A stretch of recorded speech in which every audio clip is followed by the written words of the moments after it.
time for me to turn over to our guest speaker.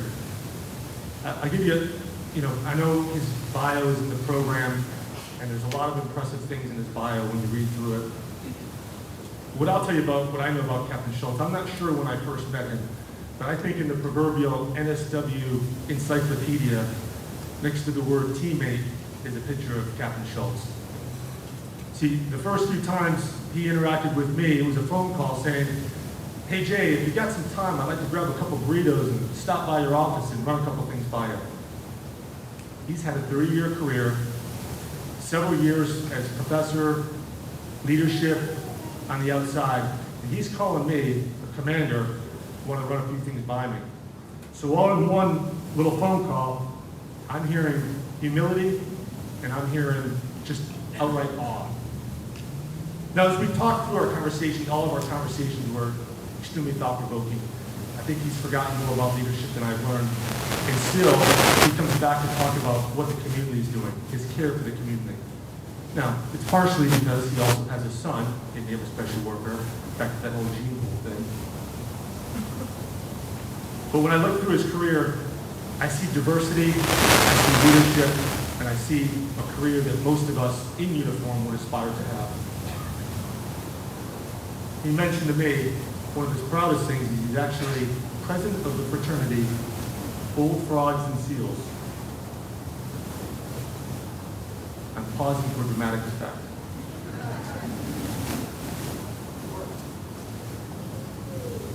The single most important thing he told me today was that he gave up his golf game to be here. So I'm envisioning right now there's a couple foursomes who are regular Friday golf players who are about 45 minutes ahead of schedule, wondering, what's going on? Why are we playing so fast today? Without further ado, I give you someone I consider a good friend, teammate, Captain Bob Schultz.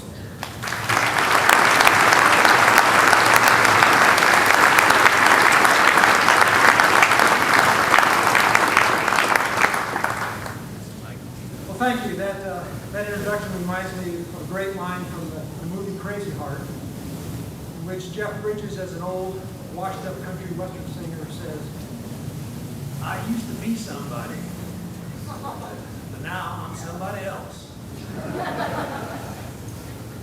It's an honor for me to be here to speak to a group of young men who are about to be somebody. Because Class 297, 38 years ago, I sat where you are in a much smaller ceremony as a 23-year-old ensign, not quite sure what I'd gotten myself into.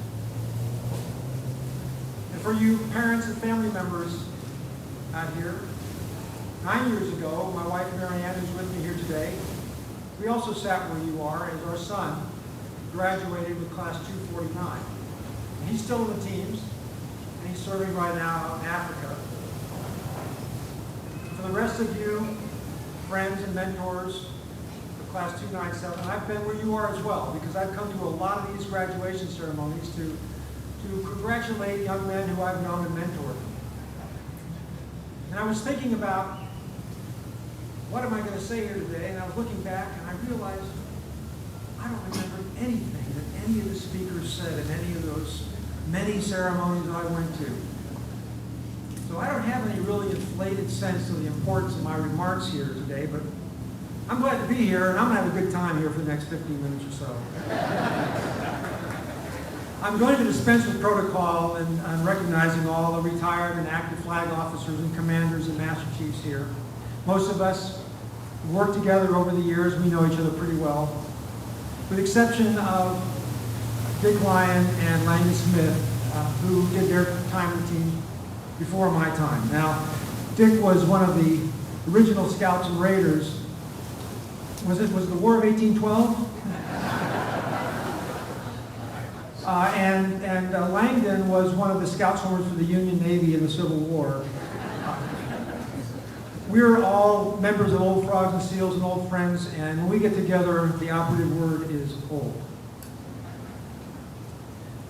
When I went through training, all the instructors had recently come back from fighting in Vietnam, many from multiple tours. And they all had lots of stories to tell, and we listened, all ears, listened to every detail. By the time I finished BUDS, I felt like I had fought in the Vietnam War. I had heard so much about it, and I also heard that some of these stories were even true. And I suspect that 297 feels kind of the same way about Iraq and Afghanistan. Your instructors have been doing their job, passing on their experience and wisdom to you, so that when it's your turn, and when you get called upon to fight, and I suspect that when that happens, some of these instructors who you've been with for the last year will be by your side. They want to make sure that when you all are in war together, that they can count on you and you can count on them. But you've already got some good stories. It's part of what BUDS is about, I think. And I got to read some of your personal stories, and I want to share with the rest of the audience a couple of nuggets that I pulled out. Reading some of these stories, though, Jay, Basic Training Command may want to upgun their spelling curriculum. I read that SO3 Bender and SO3 Abby spent years as lifeguards, one on Venice Beach and one in Florida, leaving one young man's dream behind to follow another, from lifeguard to Navy SEAL. Good job, guys. That's great, huh? SO3 Gargan was a struggling musician before he came into the Navy. My other son is a struggling musician, and parents, I worry more about my son who's a struggling musician than I do about the one who's a Navy SEAL. SO3 Aquino joined the Navy after being bored running his own restaurant, which apparently was pretty successful because he said he served a number of celebrity athletes like Phil Mickelson, Jason Williams, Phil Rivers and their families, along with, in his words, many mafiosos and corrupt politicians.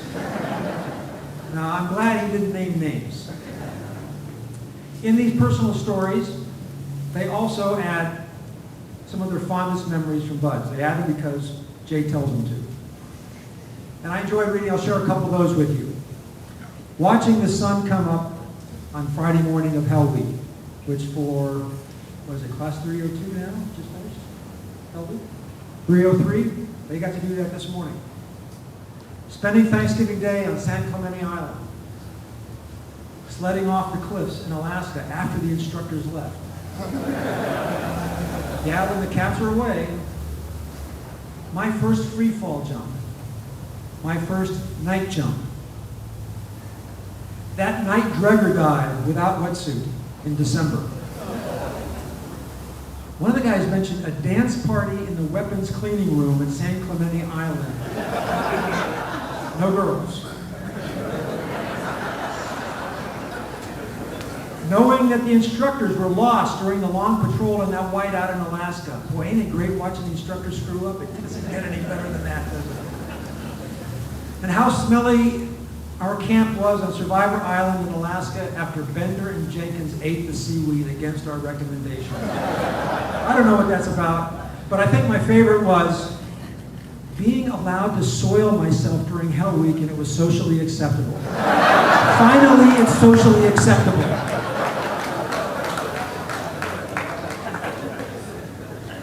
I would like to tell you some of my BUDS stories, but I also know nobody cares. Ask any frogmen. The only BUDS stories they care about are from their class, and especially the ones with them in it. So I will spare you that. Now, when I signed up for the SEALs, hardly anybody knew what a SEAL was or what BUDS was. I remember when I was in training, I was trying to impress some young lady into thinking I was somebody, particularly somebody she might be interested in. And I was telling her I was going to be a frogman and go work with the SEALs. And she said, "Ooh, you're going to go work with the frogs and the seals? Are you working at SeaWorld? How cool." You guys don't have that problem. Your capabilities are well known and well respected around the world, and expectations are high. And that is part of why it is a particularly exciting time to be coming into the SEAL community. But let us be wary. There's an old saying that goes back to the ancient Greeks. Those whom the gods wish to destroy, first they make them famous. Say it again. Those whom the gods wish to destroy, first they make them famous. The adulation of the public have a narcotic effect and can distract you from the virtues that got you here, and can distract us and the teams from the virtues that got the teams to where they are today. Now the old pros know this, but some of the young guys don't. I wrote an essay which appeared a couple of years ago in Naval Special Warfare magazine, Ethos. I titled it, SEAL Ethos or SEAL Mythos.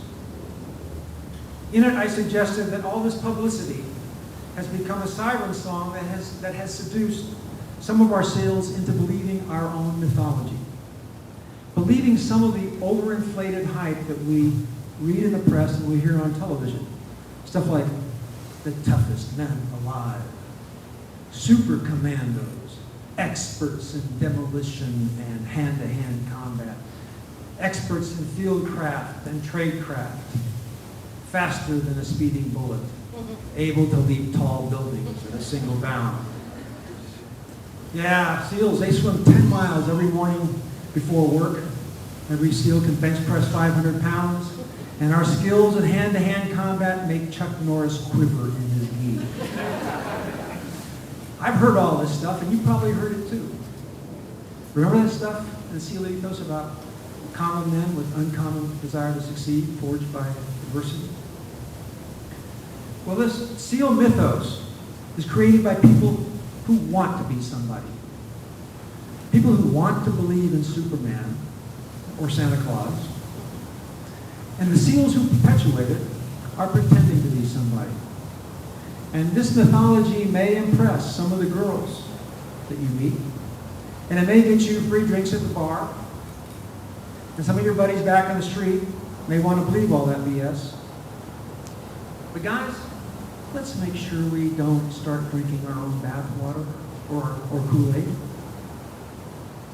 Let's not lose our focus or our situational awareness. So I challenge you, Class 297, to keep this SEAL mythos at arm's length. Keep the SEAL mythos at arm's length and subscribe rather to the much more mature demands of the SEAL ethos with which you're quite familiar. You read it yesterday in my sermon. The SEAL ethos is about truly being somebody and not about pretending to be some mythological hero. I learned a Latin phrase just earlier this week, which I think is appropriate here. Esse quam videri. It means to be rather than to seem to be. Esse quam videri. Now your missions, the missions that your teammates are getting, that my son is getting, and that you will be getting, require years of hard work and discipline. And these are not missions for some Rambo or some rogue warrior who might seek to embellish the SEAL mythos for his own benefit. These missions demand focus, teamwork, and discipline, discipline, discipline. The missions that have recently been in the press, that have won the SEALs some well-deserved recognition and appreciation from our nation, are the result of years, decades of hard work and discipline. At the risk of contradicting what some of your instructors or some of your friends in the teams may have told you, if you've heard how boring life in the teams is going to be as the wars wind down, that there's going to be a mass exodus from the teams when there are no more combat deployments on the immediate horizon, let me give you a little different perspective. When I hear that, I shake my head and say, BS and QW. Quit whining. Those who are in the teams just for the feel-good of shooting bad guys in the face, maybe it's okay if they get out. But let me assure you, there will be plenty of challenging and interesting and important work to do for your nation, for which no one is better trained than U.S. Navy SEALs. I came into the teams right after the Vietnam War. And Then, like now, our country was sick and tired of war. But I was never bored. I had a career that my friends who were in the teams who got out, and when we got together about a decade later and compared notes, they made more money than I did, certainly.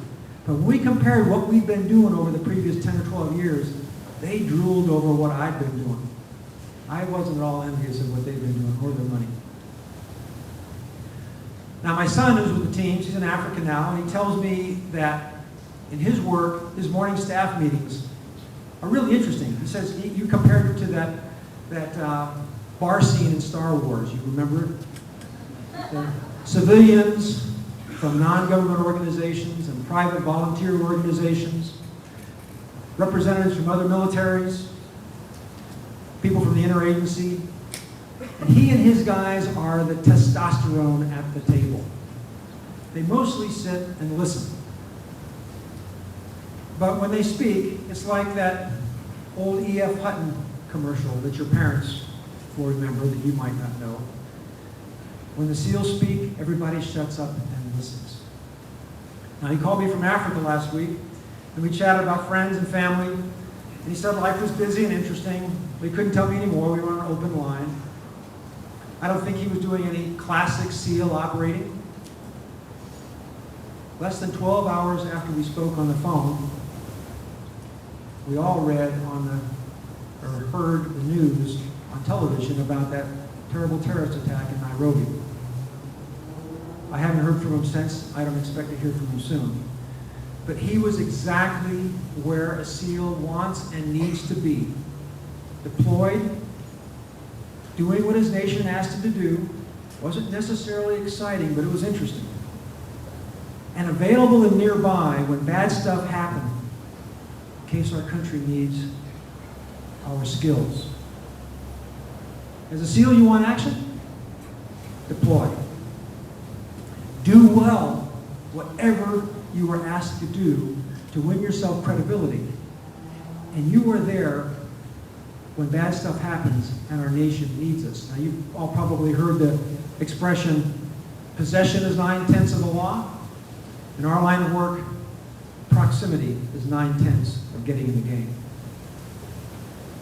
So while I was talking to my son, I said, hey, I've got to give this speech here. Any advice that should I give to the new class? He said, Dad, these guys got all the advice. They don't need any more advice. He said, yeah, but I got to give the speech, Brad. They expect me to give you some advice. So help me out here. They don't want to hear something from an old gunner. He said, okay, I'll give you 2 points. He thought about it for a minute. The first one fairly simple.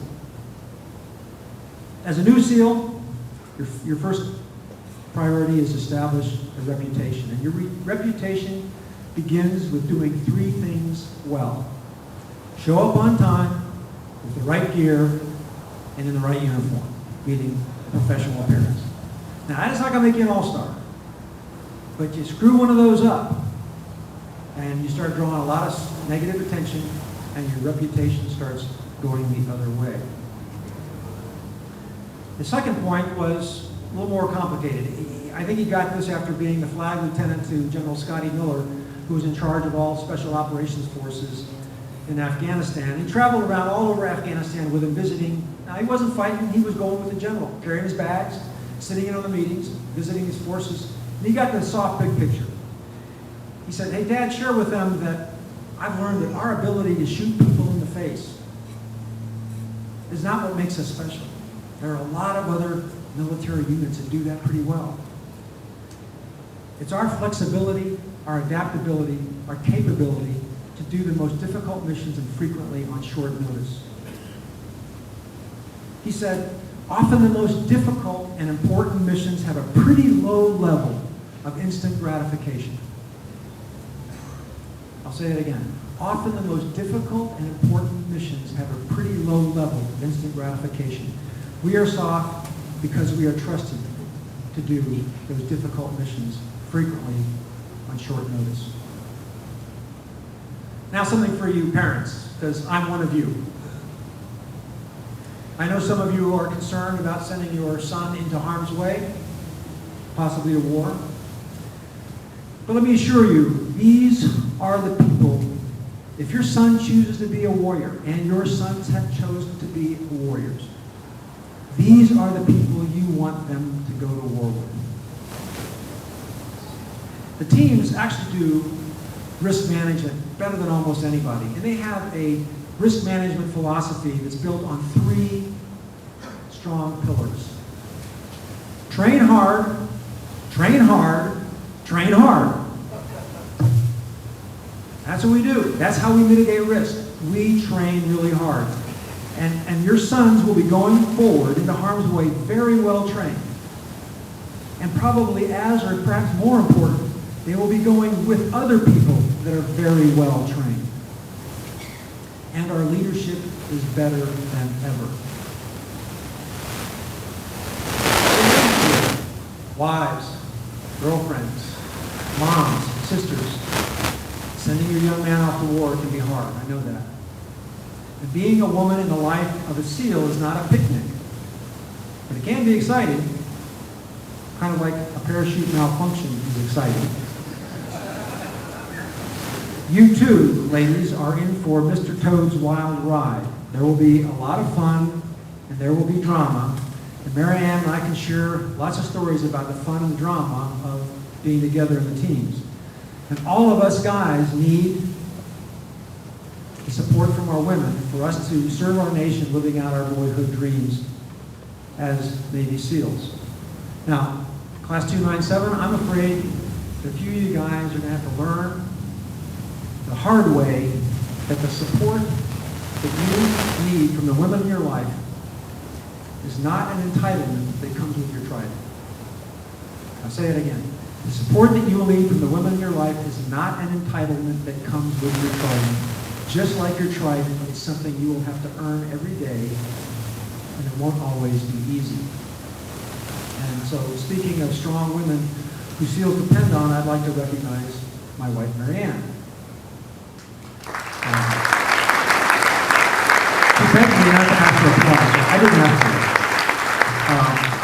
I teamed up with her for 2 years into my 30-year career in the teams, and she made 12 moves, lived overseas 4 times. She raised 3 kids. She's been the girlfriend of the Navy SEAL, she's been the wife of the Navy SEAL, and now she's the mom of the Navy SEAL, and I think she's in the role that she likes best now. She's the wife of the next Navy SEAL. And when things in our family have malfunctioned, she's been our reserve parachute. So ladies, if you have any questions about being the woman in the life of the Navy SEAL in any of those capacities, she's here willing to share her perspectives. She's a wise woman. I'm just a wise guy. Mary Ann, would you stand up here so people know where you are?